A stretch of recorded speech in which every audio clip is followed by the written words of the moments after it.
Alright, what up everyone? In today's video, I'm just going to be showing you guys how I color grade 16mm footage, so let's just get straight into it. Here on my timeline here, I have a bunch of different shots in like different scenarios. Some are some really bright daytime exteriors, some are some nighttime exteriors. Some of these scenarios I'm exposing over 2 stops. Some of these scenarios will be underexposed. So I'll just show you guys how I handle all these different things when I'm color grading. So first things first, I'm going to show you guys what a film scan usually comes in. So this is something that you'll usually get from the lab. It's called an overscan. It'll have the film edge and like border around it, showing the gate and all that. What I like to do is I like to just go and I look exactly where the file came from. This is the file the lab sent me. I just go right click on it, go under properties, and under details you will see your frame width and your frame height here. So I will take that 2560 1920, go into my timeline settings, 2560 1920, right here. So this is a 4:3 also. For Super 16 you'll be shooting 16:9 and stuff like that. In my case, my K3 shoots 4:3 images. So what I'll do here is I will just zoom it in a bit, just adjust these parameters. So cool, I'm happy with that. Let's just jump straight into the color page. So starting with this clip here, this was probably a little underexposed, maybe a stop. I'm shooting 500T here. First things first is I will show you guys one method that I do. So using DaVinci's built-in film looks, or film print emulations, I'll create another node. And on our first node, we will go into color space transform and drag and drop that onto here. What these film print emulations want is a Cineon film log. So I'll go in here, and these are technically a film log. I got this scanned as a log from the lab, but if you want to see what it looks like before I put it into color space transform, I'll just delete that and put in our 2383 look, and you can see immediately that it's just way too punchy and just completely crushed all my shadows here. So we don't want that.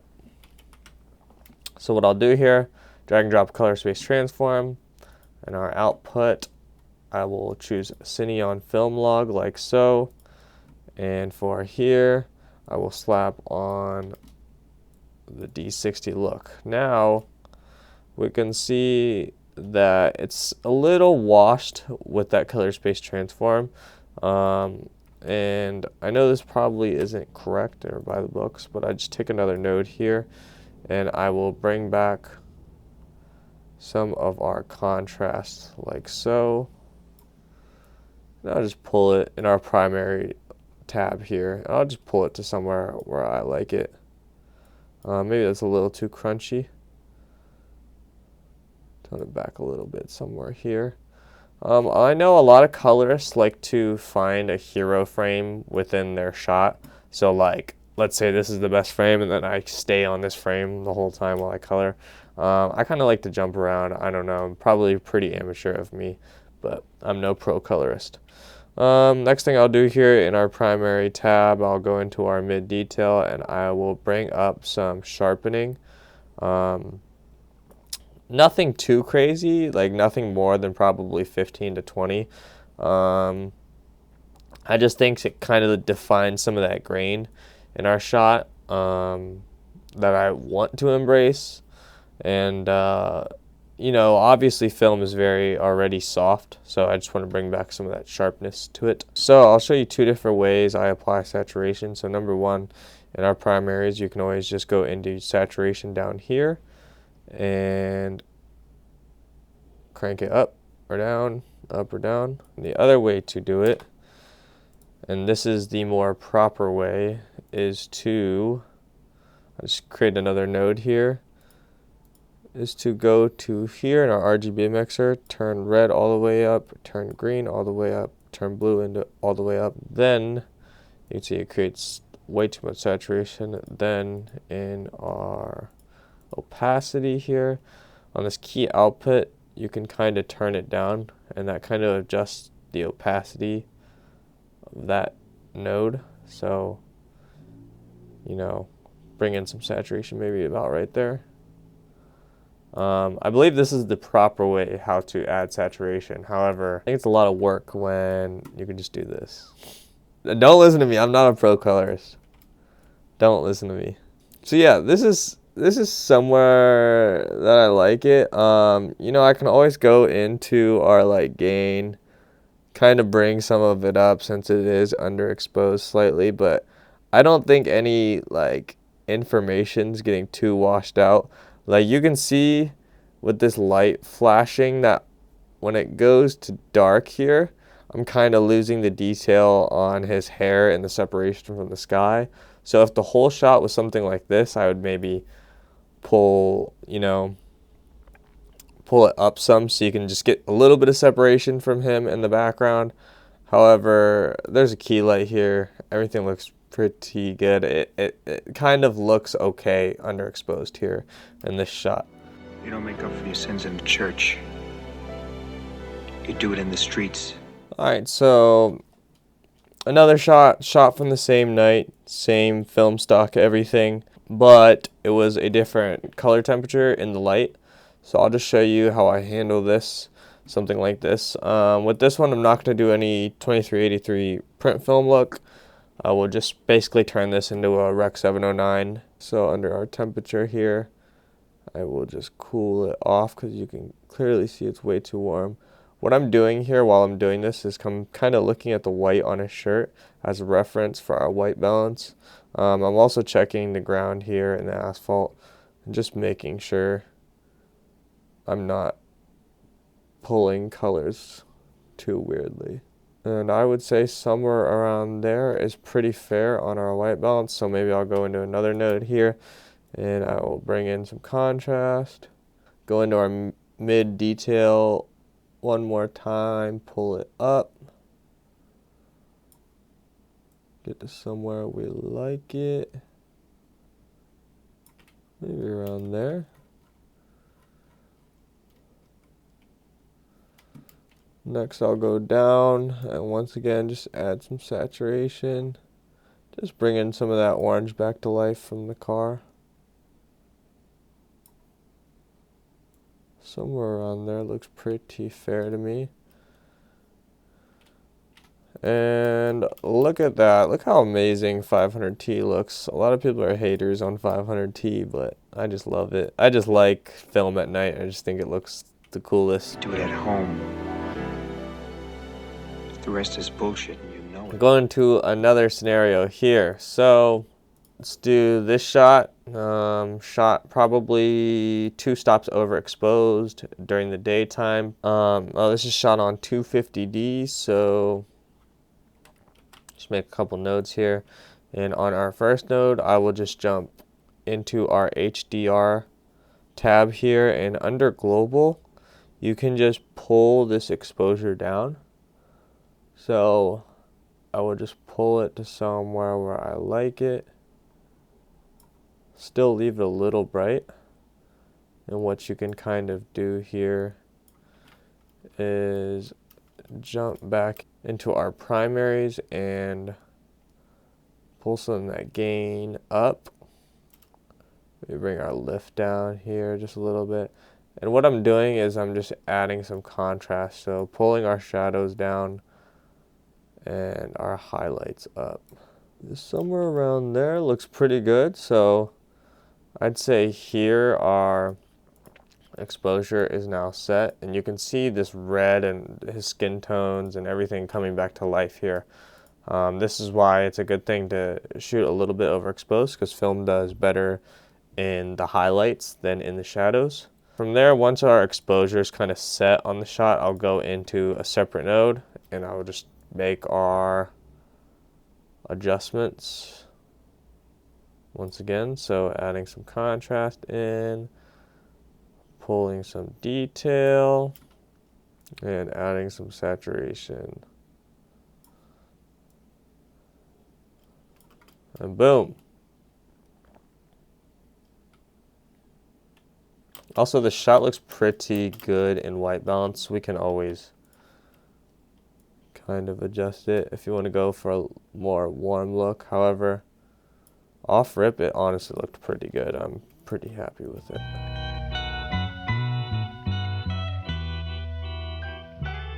Next scenario, this was shot on 500T at night. It's clearly underexposed. And on this one, I'm going to show you guys how I apply 2383 using Dehancer, which is not a plugin that everyone can afford because it's like $500. I barely afford it. I can't afford it, but I made it work. So on our first node, should jump in the HDR tab and kind of do the same thing as the last one. I'll do the opposite of the last one. So instead of pulling our exposure back, we'll pull it forward, bring it to a healthy level, somewhere around there, where our shadows aren't crushed anymore. Go into our primaries, kind of do the same thing, pull some highlights up, and I'll bring our shadows down, just adding in some contrast, just to get it to a healthy look. Somewhere around there, looks pretty fair to me. Go into our second node, and I will just turn this image into a Rec 709 first. So go in, add some contrast in. Although it looked pretty good from the adjustments we did on our exposure tab. Add some detail in. Somewhere around 15 looks pretty good. And since it's underexposed, the colors tend to be a little bit punchier when film is underexposed. So I really don't have to turn up the saturation too much, maybe just a hair. We'll go under our effects tab and add a new node, and I will just drag and drop Dehancer. What it's going to do, first of all, here is add a film look. So I'm just going to turn this off. And in our input, we're feeding it Rec 709. Basically, with our adjustments from before, we turned it into a regular looking image. What I like to do is I just like to go through everything and make sure everything else is unchecked besides our print film. So go under our film grain, uncheck that. Just make sure everything is disabled. And what I'll do is I'll go under our print, and here they give you a 2383 look. And just look how great it looks. Oh my god, it looks so good. Off rip, I'm noticing that when we're adding this print film from Dehancer, it's punching our contrast too much. So right here on the actual plugin, I will just turn back their contrast. And I'll kind of switch on and off this Dehancer node and just see kind of what it's doing. And I'm just trying to get it to a neutral contrast of what it looked like before. Somewhere around there looks good. So I still want the colors that the colors and the characteristics that 2383 is giving us. I just don't want that punchy contrast. Another thing in here is I'll kind of play with this target white and just warm things up a little bit in our highlights. And that looks pretty fair to me. I'll show you guys another thing that I might take advantage of in Dehancer, and that is bloom. What it does is it just kind of blooms our highlights and just softens them and kind of gives it a little bit more of a glow. And they have different modes in here that you can choose from. 8mm is going to give it a really strong bloom. I don't want it too crazy. 35mm looks pretty good around there. I just pulled a line, I cracked the seal, it got me slow-mo. Don't know how to feel, that's why I'm out here moving so low. Alright, one more scenario. Clearly overexposed. This is, what is this? This is 500T shot at golden hour pretty much. Just like before, I'll just kind of make an exposure node. And on that first node, go into our HDR tab, bring down our exposure slightly, somewhere around there. So I'll just go into our primaries and I will drop some of these things. My goal here when I'm doing this is, number one, to get it to a right exposure, but number two is bring back some of those colors that got washed. So you can see as I'm doing these adjustments, we're getting some of the blues and pinks back from the sky. Go into our next node here, add in some contrast. Like before, pull our saturation. Sometimes I'll make these adjustments here, jump back to that first node and kind of see how far I could take it from there. So I actually like that it's a little bright in the sky there, so I might leave it somewhere around there and just pull our shadows back. Somewhere around there looks healthy. Maybe within this first node here too. I'll maybe warm it up some. Somewhere around here looks like a healthy Rec 709. Maybe just pull a little bit more contrast. Right there. Add in some detail. Cool, boom. So I'd say this is pretty close to a Rec 709 here. And once again, I'll add dehancer. Do the same thing. We're feeding a Rec 709, so that stays the same. Go down to our print. Down to our film. Turn this off. Although sometimes you can go through and use some of these looks. I know it's not probably the best thing to do because these are film emulation looks within here, and we're already shooting on film. So, but who cares about the rules? Go down to our print. Go here, 2383. Slap that on. And just take back some of that contrast that it's adding in. So after seeing what 2383 is doing on here, this is maybe not what I would add on this shot. However, you can see it, some people might like this. It is giving us some dynamic colors within here. But honestly, I liked closer to our Rec 709 look from before.